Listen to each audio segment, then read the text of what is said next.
Hi friends, എല്ലാവർക്കും നമസ്കാരം. Junior മോർച്ചൻ്റ് physics വേൾഡിലേക്ക് ഏവരെയും നിറഞ്ഞ സ്നേഹത്തോട് സ്വാഗതം ചെയ്യുന്നു. ഇന്നത്തെ ഈ വീഡിയോയിൽ കേരള PSC നടത്തുന്ന ഫിംഗർ പ്രിൻ്റ് സെർച്ചർ എക്സാമിന് വേണ്ടിയുള്ള ഫിസിക്സ് പാർട്ടാണ് ഉൾപ്പെടുത്തിയിരിക്കുന്നത്. ഇവിടെ മൾട്ടിപ്പിൾ ചോയ്സ് ക്വസ്റ്റ്യൻസാണ് നമുക്ക് PSC നടത്തുന്നത്. പക്ഷേ ഇവിടെ ഇന്നത്തെ വീഡിയോയിൽ മൾട്ടിപ്പിൾ ചോയ്സ് ഒന്നും ഉൾപ്പെടുത്തിയിട്ടില്ല. ചില ഫാക്റ്റുകൾ മാത്രം പറഞ്ഞു പോവുകയാണ്. ഏവർക്കും ഒരിക്കൽ കൂടി ജൂനിയർ മോർച്ചൻ്റ് ഫിസിക്സ് വേൾഡിലേക്ക് നിറഞ്ഞ സ്നേഹത്തോടെ സ്വാഗതം. ആദ്യം നമ്മൾ ഇലക്ട്രോസ്റ്റാറ്റിക്സിലെ ഒരു ക്വസ്റ്റ്യനാണ് പറയുന്നത്. ഇലക്ട്രോസ്റ്റാറ്റിക്സിലെ ബേസിക് ആയിട്ടുള്ള ഒരു ലായാണ് Coulomb law of force of attraction. Coulomb law of force of attraction inverse with a proportionality constant 1/4πε0. Coulomb's ലായിൽ അടങ്ങിയിരിക്കുന്ന കോൺസ്റ്റൻ്റ് ആണ് 1/4πε0. ഇവിടെ ε0 എന്ന് പറഞ്ഞത് permittivity of the free space ആണ്. ഈ കൂളംസ് ലാ നമ്മൾ സ്റ്റേഷനറി ചാർജുകളുടെ രണ്ട് സ്റ്റേഷനറി ചാർജുകൾ തമ്മിലുള്ള ഫോഴ്സ് ഓഫ് അട്രാക്ഷനോ റിപ്പൾഷൻ കാൽക്കുലേറ്റ് ചെയ്യാൻ വേണ്ടിയാണ് യൂസ് ചെയ്യുന്നത്. ഇവിടെ ലൈക്ക് ചാർജസ് ആണെങ്കിൽ അവ തമ്മിൽ ഫോഴ്സ് ഓഫ് റിപ്പൾഷനും, അൺലൈക്ക് ചാർജസ് ഒരു പോസിറ്റീവ് ചാർജ് ഒരു നെഗറ്റീവ് ചാർജും ആണെങ്കിൽ അത് തമ്മിൽ ഫോഴ്സ് ഓഫ് അട്രാക്ഷൻ ആണ്.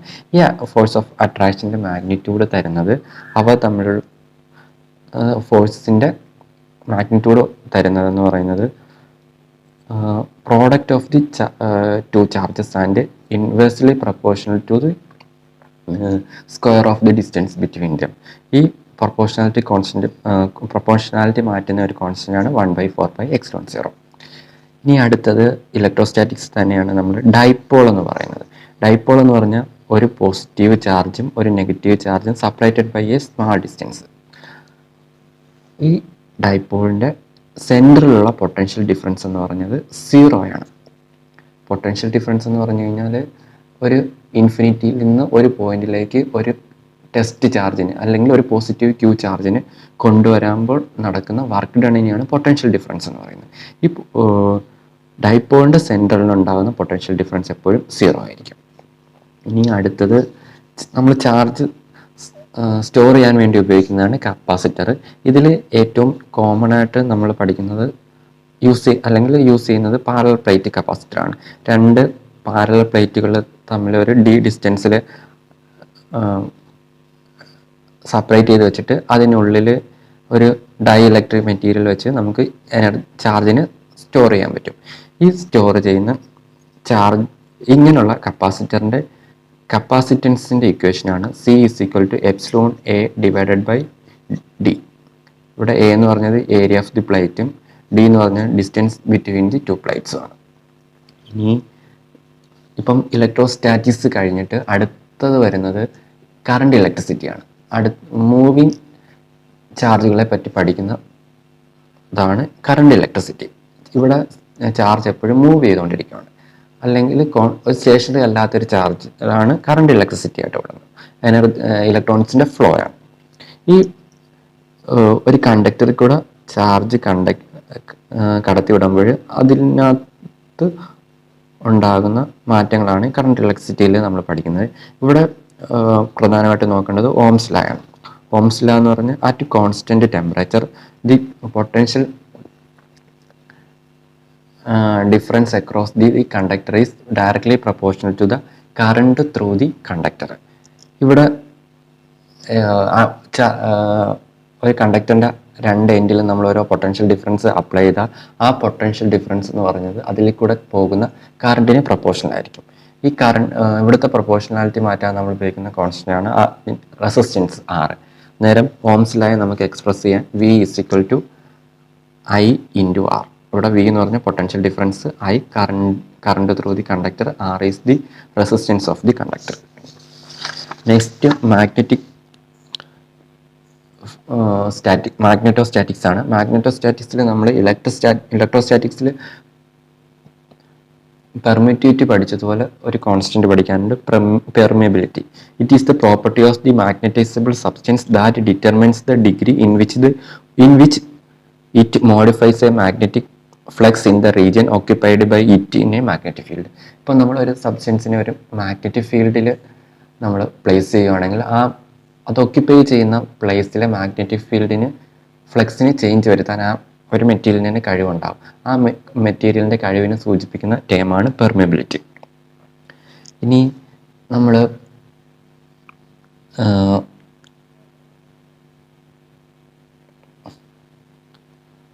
ഫോട്ടോ ഇലക്ട്രിക് എഫക്റ്റ് പഠിക്കുമ്പോൾ അറിയേണ്ട ഒരു ടേമാണ് വർക്ക് ഫങ്ഷൻ. അതായത് ഒരു മെറ്റലിൻ്റെ സർഫസിലേക്ക് ലൈറ്റ് വന്ന് വീണ് കഴിഞ്ഞാൽ ആ മെറ്റലിൽ നിന്ന് ഇലക്ട്രോൺസിനെ ഇജക്റ്റ് ചെയ്യാൻ ആ വരുന്ന വീഴുന്ന റേഡിയേഷന് കഴിവുണ്ടാകും. ആ അതിനു വേണ്ടിയുള്ള മിനിമം എനർജി പറയുന്ന പേരാണ് work function. Work function of a metal is the energy required to eject an electron from the metal surface. ഒരു മെറ്റൽ സർഫസിലുള്ള ഇലക്ട്രോൺസിനെ ഇജക്റ്റ് ചെയ്യാൻ വേണ്ടി നമ്മൾ അയക്കേണ്ട റേഡിയേഷൻസിൻ്റെ മിനിമം എനർജി പറയുന്ന പേരാണ് വർക്ക് ഫങ്ഷൻ. നെക്സ്റ്റ്, ഹൈഡ്രജൻ ആറ്റത്തിൻ്റെ സ്പെക്ട്രം നമ്മൾ പഠിക്കണം. സ്പെക്ട്രത്തിലെ ഓരോ സീരീസും നമ്മൾ അനലൈസ് ചെയ്യേണ്ടതാണ്. ഹൈഡ്രജൻ ആറ്റം സ്പെക്ട്രം ചോദിക്കാൻ സാധ്യതയുണ്ട്.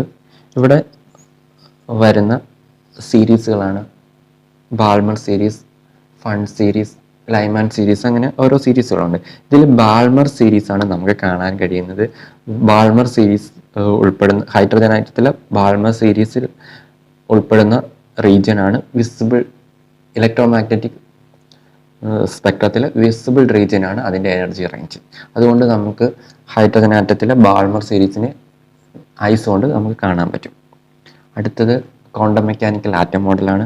ക്വാണ്ടം മെക്കാനിക്കൽ ആറ്റം മോഡലിൽ നമ്മൾ ബേസിക് ആയിട്ടുള്ള ഉപയോഗിക്കുന്നതാണ് vector atom model. Vector atom model base ചെയ്തിരിക്കുന്നത് സ്പേഷ്യൽ ക്വാണ്ടൈസേഷനും സ്പിൻ ക്വാണ്ടൈസേഷനുമാണ്. ആംഗുലാർ മൊമെൻറ്റം സ്പേഷ്യലി ക്വാണ്ടൈസ്ഡും സ്പിൻ ക്വാണ്ടൈസ്ഡും ആണെന്ന് പറയുന്ന കൺസെപ്റ്റിൽ നിന്നാണ് വെക്ടർ ആറ്റം മോഡൽ എന്നതിൻ്റെ പോസ്റ്റ്ലേറ്റ്സ് രൂപപ്പെടുത്തിയിരിക്കുന്നത്. ഇനി ഒരു സ്പെക്ട്രത്തിനെ ഞാൻ കൊണ്ടുപോയി മാഗ്നറ്റിക് ഫീൽഡിൽ വെച്ച് കഴിഞ്ഞാൽ അതിന് സ്പ്ലിറ്റപ്പ് നടക്കും. ഈ സ്പ്ലിറ്റപ്പ് നടക്കുന്ന പ്രോസസ്സിനെ പറയുന്ന പേരാണ് Zeeman effect. Zeeman effect is the splitting of vector line under the action of a magnetic field. ഒരു മാഗ്നറ്റിക് ഫീൽഡിൻ്റെ ആക്ഷൻ മൂലം ഒരു ലൈൻ സ്പെക്ട്രത്തിന് സ്പ്ലിറ്റപ്പ് ഉണ്ടാകുന്ന പ്രോസസ്സിനെ പറയുന്ന പേരാണ് സീമൻ എഫക്റ്റ്.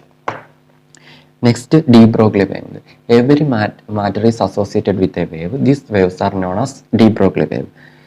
ഓരോ മാറ്റർ പാർട്ടിക്കിളിനും അതിനെ അസോസിയേറ്റ് ചെയ്തിട്ട് ഒരു വേവ് ഉണ്ടാകും. അത്തരം വേവ്സിനെ പറയുന്ന പേരാണ് ഡി ബ്രോഗ്ലി വേവ്. ഈ ഡി ബ്രോഗ്ലി വേവ്സിൻ്റെ വേവ് ലെങ്ത് കാൽക്കുലേറ്റ് ചെയ്യേണ്ട ഇക്വേഷനാണ് ലാംഡ ഈക്വൽ ടു h/p. ഇവിടെ ലാംഡ എന്ന് പറഞ്ഞ വേവ് ലെങ്ത്, h എന്ന് പറഞ്ഞ പ്ലാങ്ക്സ് കോൺസ്റ്റന്റ്, p മൊമെൻറ്റം. ഇനി ലാംഡയെ നമുക്ക് പിയുടെ ടേമിൽ നിന്ന് മാറ്റി എഴുതാം. Lambda equal to h/m. m എന്ന് പറഞ്ഞ mass of the particle, v velocity of the particle. Bore magneton is the unit of magnetic momentum an electron. ഒരു മാഗ്നറ്റിക് ഇലക്ട്രോണിൻ്റെ മാഗ്നറ്റിക് മൊമെൻറ്റ് എക്സ്പ്രസ് ചെയ്യുന്ന SI യൂണിറ്റിനെ പറയുന്ന പേരാണ് bore magneton. The average value of an alternating current is 0I0. അതായത് ഒരു alternating കറണ്ടിൻ്റെ average value, ഒരു positive cycle ഉണ്ടാവും, ഒരു negative cycle ഉണ്ടാവും. ഇത് രണ്ടിൻ്റെയും കൂടി ആവറേജ് എടുക്കുകയാണെങ്കിൽ അതിൻ്റെ ആവറേജ് 0 ആയിരിക്കും.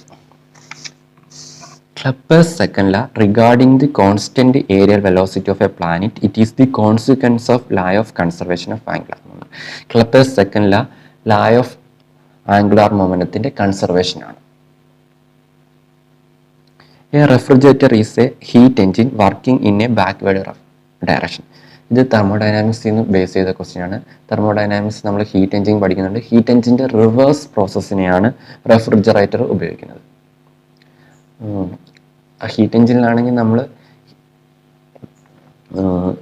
ഹീറ്റിനെ യൂസ്ഫുൾ വർക്കായിട്ട് കൺവേർട്ട് ചെയ്യാണ്. റെഫ്രിജറേറ്റർ എന്ന് പറഞ്ഞ് നമ്മൾ എക്സ്ട്രാ എനർജി കൊടുത്തിട്ട് അതിനെ വർക്കായിട്ട് മാറ്റുന്നു. ഇനി the reverse bias of a junction diode is increase the width of the depletion layer region increases. ഇത് സോളിഡ് സ്റ്റേറ്റ് ഇലക്ട്രോണിക്സ് എന്ന് പറയുന്ന ക്വസ്റ്റ്യൻ ആണ്. ഇവിടെ ജംഗ്ഷൻ ഡയോഡിൻ്റെ ഡിപ്ലീഷൻ ലെയർ റിവേഴ്സ് ബയാസിൽ ഇൻക്രീസ് ചെയ്യുകയാണ്. അതുകൊണ്ട് റിവേഴ്സ് ബയാസിൽ ജംഗ്ഷൻ ഡയോഡ് കണ്ടക്ട് ചെയ്യുന്ന കറണ്ട് ലോ ആയിരിക്കും. The velocity of the light in a vacuum is constant. ലൈറ്റിൻ്റെ വെലോസിറ്റി ശൂന്യതയിൽ എപ്പോഴും കോൺസ്റ്റൻ്റ് ആണ്. അതിൻ്റെ വാല്യൂ 3 × 10⁸ മീറ്റർ പെർ സെക്കൻഡ്. ഇത് ആണ് സ്പെഷ്യൽ തിയറി ഓഫ് റിലേറ്റിവിറ്റിയിൽ ഒരു പോസ്റ്റുലേറ്റ് ആയിട്ട് കൺസിഡർ ചെയ്യുന്നത്. വേറൊരു പോസ്റ്റുലേറ്റ് എന്ന് പറഞ്ഞു കഴിഞ്ഞാൽ ഫിസിക്സിൻ്റെ എല്ലാ ലാസും ഇനേർഷ്യൽ ഫ്രെയിം ഓഫ് റെഫറൻസിൽ സെയിം ആയിരിക്കും. ഇനി concept of the displacement current was coined by James Clerk Maxwell. Displacement current എന്ന് പറഞ്ഞ ഒരു ടേം അല്ലെങ്കിൽ അങ്ങനെ ഒരു പോസിബിലിറ്റി കൊണ്ടുവന്നിരിക്കുന്നത് ജെയിംസ് ക്ലാർക്ക് മാക്സ്വെൽ ആണ്. ഇനി നേരത്തെ നമ്മളൊരു ക്വസ്റ്റ്യൻ വിട്ടുപോയി. The examples of biaxial crystals are mica, lead oxide, topaz. അതായത് ഒപ്റ്റിക്സിൽ ക്രിസ്റ്റൽ ആക്സിസ് എന്ന് പറയും. ഇത്തരം മെറ്റീരിയൽസിന് 2 ക്രിസ്റ്റൽ ആക്സിസ് ഉണ്ടാവും. നമ്മൾ പോളറൈസേഷൻ പഠിക്കുമ്പോൾ ഇത് ഡീറ്റെയിൽ ആയിട്ട് നമുക്ക് നോക്കാം. ഇനി the phenomena of photo electric effect was explained by quantum theory. Einstein ആണ് ഫോട്ടോ ഇലക്ട്രിക് എഫക്റ്റിനെ ക്വാണ്ടം തിയറി ഉപയോഗിച്ച് എക്സ്പ്ലെയിൻ ചെയ്തത്. ഹെൻറി ഹെഡ്സ് ആണ് ഈ ഫോട്ടോ ഇലക്ട്രിക് എന്ന് പറഞ്ഞ ഫിനോമിന കണ്ടുപിടിച്ചത്. ഇവിടെ നമ്മൾ ഉപയോഗിക്കുന്നത് particle of nature of light ഉപയോഗിച്ചിട്ടാണ് ഫോട്ടോ ഇലക്ട്രിക് എഫക്റ്റ് എക്സ്പ്ലെയിൻ ചെയ്യുന്നത്. ലൈറ്റിന് ഡുവൽ നേച്ചറാണ്, പാർട്ടിക്കിൾ നേച്ചറും കാണിക്കുന്നുണ്ട്, വേവ് നേച്ചറും ഉണ്ട്. ചില പ്രോപ്പർട്ടീസ് ഒക്കെ ആണെങ്കിൽ പാർട്ടിക്കിൾ നേച്ചർ വെച്ചിട്ടും മറ്റ് ചില പ്രോപ്പർട്ടീസുകൾ വേവ് നേച്ചർ വെച്ചിട്ടുമാണ് നമ്മൾ എക്സ്പ്ലെയിൻ ചെയ്യുന്നത്. Photon is A massless particle. ഈ ഇലക്ട്രോമാഗ്നറ്റിക് വേവ്സിൻ്റെ കോണ്ടൈസ്ഡ് യൂണിറ്റിനെയാണ് ഫോട്ടോൺ എന്ന് പറയുന്നത്. ഈ ഫോട്ടോൺ എന്ന് പറഞ്ഞ ഒരു പാർട്ടിക്കിളായിട്ടാണ് കൺസിഡർ ചെയ്യുന്നത്. ഈ പാർട്ടിക്കിൾസിന് മാസ് ഇല്ല. ഇനി diamagnetic substance are weakly repelled by in a magnetic field. ഇനി പാർട്ടിക്കിൾസിൻ്റെ മാഗ്നറ്റിക് പ്രോപ്പർട്ടി നമ്മൾ പഠിക്കണം. ഡയാ, പാര, ഫെറോ, ആൻറ്റി ഫെറോ മാഗ്നറ്റിക്, ഇവയെല്ലാം നമ്മൾ പഠിക്കണം. ഇവിടെ ഡയാമാഗ്നറ്റിക് സബ്സ്റ്റൻസ് ആണെങ്കിൽ weakly repelled by in a magnetic field. Magnetic ഫീൽഡിൽ അത് വീക്കായിട്ടാണ് ഇൻട്രാക്ട് ചെയ്യുന്നത് ഡയാമാഗ്നറ്റിക് പാർട്ടിക്കിൾസ്. ഇനി അടുത്തത് വരുന്നത് സോളിഡ് സ്റ്റേറ്റിൽ നിന്നാണ്.